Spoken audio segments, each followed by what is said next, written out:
Yo! What is good? Welcome back to Joshon Point mga pare. So ngayon, ang pag-uusapan natin, false accusation, armas ng mga babae ngayon. Yung ready ka na, hit mo ng like button, share mo na rin, and let's go! Bad boy shake ala kill, ako 10 toes down. So gusto mo mag-amoy bad boy na may class pare, available mga perfumes natin sa TikTok shop. Right? Check it out. Link na sa description. Kung madagal na kayo dito sa channel natin, dito sa manosphere natin pare, alam nyo na you're aware, no? Na isa sa mga pwedeng makasira ng buhay mo bilang lalaki is false accusation galing sa isang babae. No? Wala kang laban dyan. Right? Lalo na sa batas. Okay? Kahit wala kang kasalanan, basta yung babae pumunta sa presinto, umiiyak, lalo pa ngayon may vowsy, kahit walang evidence, basta galing sa bibig ng babae, yari ka na. Okay? At meron tayo papanoorin video pare na isa sa mga example ng isang false accusation at isa sa mga baka mangyari din sa inyo. So itong video na to is galing sa TikTok. Right? Kung saan interaction ng babae at tindero. Okay? Tingnan natin to O nagsasabi ng totoo si Fräulein. Hindi ngayon sa social media ang isang babae na nagsumbong sa kanyang boyfriend at mga kapatid na hinipuan siya ng tindero ng tindahan kung saan siya ay bumili ng mga candy. Makikita sa CCTV footage na ito ang interaction ni Fräulein at ng tindero ng tindahan. Kung titingnan ng mabuti, wala naman naging masamang nagawa ang tindero sa kanya. Ngunit may Ayun.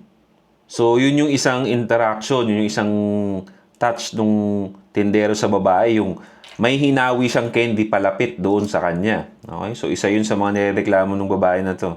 Kaya pa ay may dumating na mga kalalakihan na galit at tinuturo pa ang tindero. Itong boyfriend ni Fräulein na si Red ay sinipa pa ang stante ng tindahan at nahulog ang ilang tinda nito.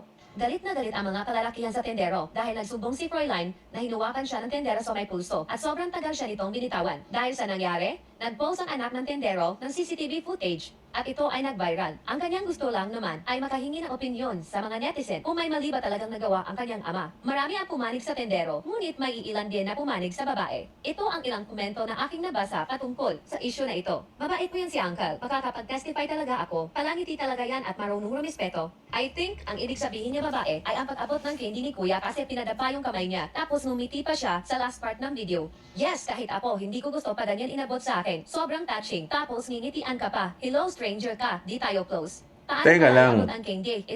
Teka lang, medyo hindi nagmi-make sense sa akin yung pagre-reklamo ng babae na to na hinawakan siya sa pulso. When, ang paghingi niya ng candy is open palm. Ayan o, kitang-kita dyan o. Nakita niyo yan? Open palm. Ganito ka humingi ng candy o. Paano nilalagay sa'yo yung candy? Paano nilalagay sa kamay mo yung candy? Sige nga. Most likely, magta-touch talagang kamay mo pag ganito ka manghingi ng candy. Paano na lang pala tong babae na to pag sumakay ng jeep to? Di ba? Sa jeep, di ba? Para po, or bayad po. Oh. So, lahat pala ng kasabay mo sa jeep, nireklamo mo ng sexual assault? Hinihipuan ka porket nag-touch lang kayo ng kamay? Kung ayaw nyo palang mahawakan sa kamay, okay? Huwag kayong, or ng random na tao, huwag nyong i-open yung kamay nyong ganyan. Di ba? Paano ilalagay nga yung candy? Palagay nyo na lang hintayin nyo ilagay na lang sa counter, ilaglag na lang doon yung candy bago nyo kunin para wala kayong nire-reklamo. Di ba? Tapon sa mukha para hindi mahawakan ang candy? Diyos mio, dapat nag-gloves ka nung bumili kung di mo gusto mahawakan ang kamay mo. Binigyan ni tendero ng... So, nilagay. Ginano, no? Nakita nyo ba, pre? Ginano, nilagay lang.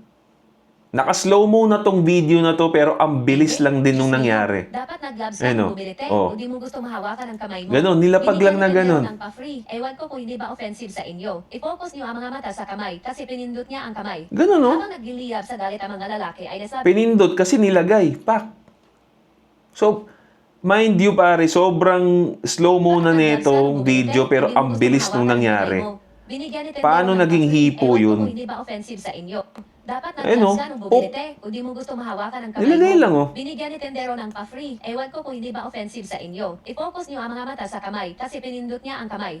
Habang nagliliyab sa galit ang mga lalaki ay nasabi ni Mamang Tendero na pwede nilang i-review ang CCTV. Napasili pa nga itong si Fräulein sa kung saan nakakabit ang CCTV ng tindahan. Sabi ng anak ng tendero na malaking pagkakamali ang ginawa ng grupo dahil nanira ito at namahiya bago pa nila sinabing i-review ang CCTV. Ilang ulit na din itong pinanood ng mga pulis pero walang nakita mali at sa ngayon napablatter na ang anak ng tendero para simulan ang legal steps nila. Nasabi din ng anak ng tendero paano na lang kung walang CCTV. Hindi nga mai-imagine ang maaring mangyari, lalo pat pulis ang tatay ng mga ito. May sumagot naman galing sa kabilang panig. Sinabi nitong, nag-settle na kayo, nag-sorry ang papa mong manyak kay Fräulein. After na-settle ng post kayo, for what? For clout? Hindi na ito tungkol sa pambabastos. Tapos na iyon. Ang issue Malamang magsusorry yung tao. Eh, pulis ba naman kayo? Eh, sinong hindi matatakot yan? Malamang sa malamang, dahil matanda na to, tindero lang naman to, ayaw ng gulo, mag-sorry na lang. Di ba? Paano hindi magsusorry? Putang ina, tinatakot nyo, mga pulis pala kayo. yung ngayon, ang pamamahiya nyo sa tao. Sige, let's give you the attention that you need, ante. Napasorry kasi itong si Manong Tendero matapos dalhan ng napakadami pulis Oh. at pilit pinapaamin. Nasabi niya na Biruin mo, nagdala pa kayo ng squadron nyo dyan sa tindahan, tindero lang kalaban ninyo. Ano bang lugar to? Kinang ina na itong mga to eh. Ang tatapang ninyo sa tindero lang pero mga kriminal dyan, di nyo na nga maano-ano eh. Di ba? lang sa takot ang mga katalaki. Ginamit nyo pa yung kaba ng bayan para manakot ng tindero. Mga hinayo pa kayo. Oh, ano to? Government car pa to. Pula yung ano, naka-uniforme pa kayo dyan. Di ba? Tax ng bayan pa yung panakot nyo sa tindero.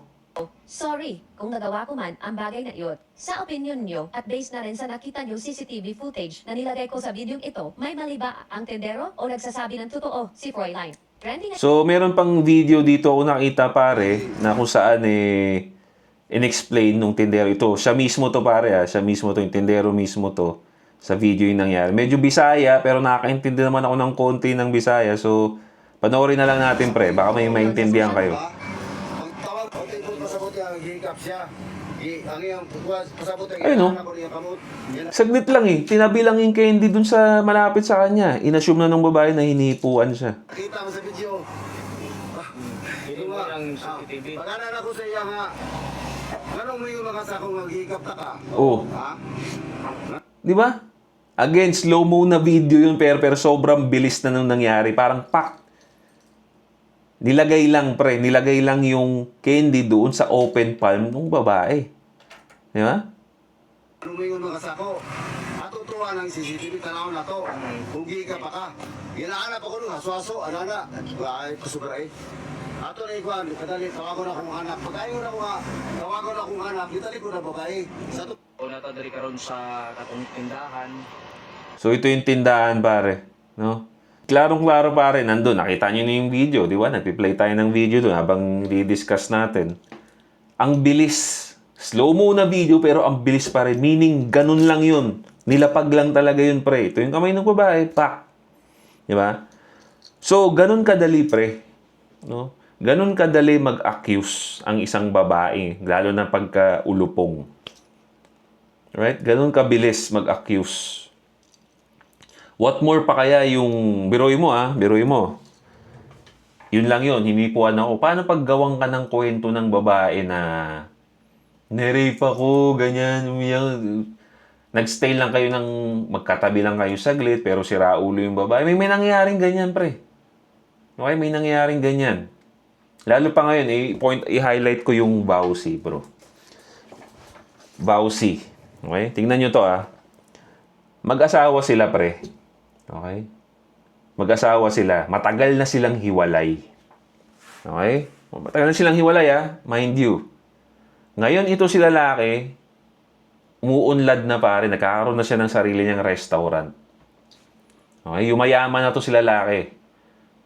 Now, matagal, mind you, take note, matagal na silang hiwalay ng babae. Nung parang ex-wife. Pag-asawa sila, pre. Pero itong lalaki, umuunlad na, may sarili na siyang business. I'm sure, baka familiar sa inyo tong kwento na to. Yung babae, hindi niya matanggap na yumayaman yung lalaki or may inggit na nararamdaman yung babae. Okay? Or meron man silang pag-aaway noon, okay? Pero gusto niyang gumanti ngayon dahil nga yumayaman yung lalaki. Alam mo ginawa ng babae, pre? nireklamo niya ng vowsy yung lalaki. Porque kahit matagal na silang hiwalay. Okay? Ano nangyari sa lalaki? Kulong. Siyempre, imbestigahan siya, kulong. So, nahinto yung progress ng business niya. Matagal na silang hiwalay, pare. Okay? Hindi niya nireklamo yun during ng pagsasama nila. Ngayon siya nagreklamo nung nakikita niyang umuusbong yung buhay ng lalaki. Nakita mo kung gaano ka-unfair sa inyong mga lalaki yung batas? Ha? Marami nangyayari na ganyan, pre. Ginagamit yung vowsy, ginagamit yung false accusation para perahan kayo. Maraming nangyayaring ganyan. Nakita maganda yung lifestyle mo, nag-sex kayo, willing siya. Siya pa yung may gusto makipag-sex, pero dahil nakita yung lifestyle mo, kinabukasan, reklamo ka na ng ano niyan. Ng grape niyan. Kasi gusto mong perahan eh. Nakakatakot, pre, di ba? Nakakatakot lalo na pagka nasa stage ka pa ng buhay mo na gusto mong yumaman or kaka-discover mo lang ng business na pwede kang maging successful. Pero matitigil dahil merong isang babae na sira ulo na gusto ka lang pabaksakin, na inggit sa'yo. Nakakatakot. Yan ang isa sa mga consequences na yun yung isa sa mga kailangan natin kaharapin or tanggapin bilang lalaki. Nakakatakot na minsan kasama ang babae, pre. Kaya niyang sirain ang buhay mo dahil trip niya lang. Okay? Kaya sabi ko sa inyo, last video ko sa Bad Boys of 2026, madali na ngang dumiskarte. Okay? Hindi na mahirap dumiskarte ng babae ngayon. Ang mahirap ngayon, ang pagalingan ngayon is magbasa. Kaya importante na basahin niyo muna yung babae bago ninyo papasukin sa buhay ninyo. Siguraduhin nyo muna hindi sira ulo yan. Okay? Iwasan nyo rin na magkaroon ng interaction sa babae nang hindi nyo pa sila kakilala ng gusto. Huwag nyo hayaan na maiwan kayo ng babae sa isang room tapos di nyo siya kilala. Huwag. Pag nakita ninyo gano'n, kasi nasa nature natin lalaki, pag naiwan tayo sa room ng isang babae, uy, didiskartehan ko to. Tanggalin nyo na yung ganung mindset. Umalis kayo dun sa room, lalo na pag mag-isa lang yung babae dun dahil delikado. Lalo pa, maganda-ganda yung buhay mo. Lalaki ka, may pera ka. Huwag ka magpapaiwan sa babae ng magdalawa lang kayo sa kwarto. Pwede kang pagtripan nun eh. Alis ka agad. Kasi iba na panahon ngayon, pre. Iba na yung ngayon. Lalo pang mga babae na crazy nila, lalo na yung mga nasa social media, gustong-gusto nila ng drama. The more na gusto nilang makakuha ng drama, diba? The more the drama, the more na attention. Gustong-gusto nga nila yun eh. Drama, attention. Magkasunod yun. Oh. Diba? Mag-ingat. Okay? Mag-ingat. Kaya yung sa mga ganun, kung may mga kilala kayong mga tindero at babae ang customer, hanggat maaari, huwag kayo magkaroon ng physical touch. Ilagay kung magsusuklian, ilagay ninyo sa sahig, ilagay ninyo sa counter. Diba? Mahirap na eh. Diba? Mahirap na mamaya, ganun sira ulo pala yun. Punta ka pa ng mga pulis. Diba? Lagay nyo dun sa pagka gumanon yung babae, diba? Gumanyan, minsan ganun eh. Gumanyan sila. Huwag nyo bigay sa kamay, ilagay nyo dun sa sahig. Bakit ganun? Bakit nyo po nilagay sa sahig? Mamaya, pag magbintangan mo ako eh. Di ba? Pag hindi nyo kilala, pre, hanggat maaari, medyo ilag kayo sa mga ganyan kasi nakakatakot na ngayon dahil pwedeng masira talaga yung buhay mo. Right?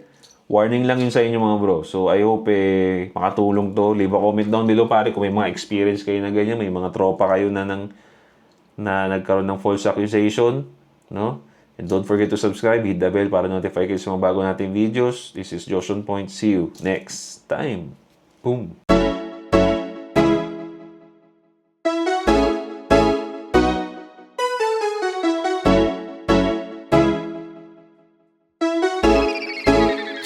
GFAB.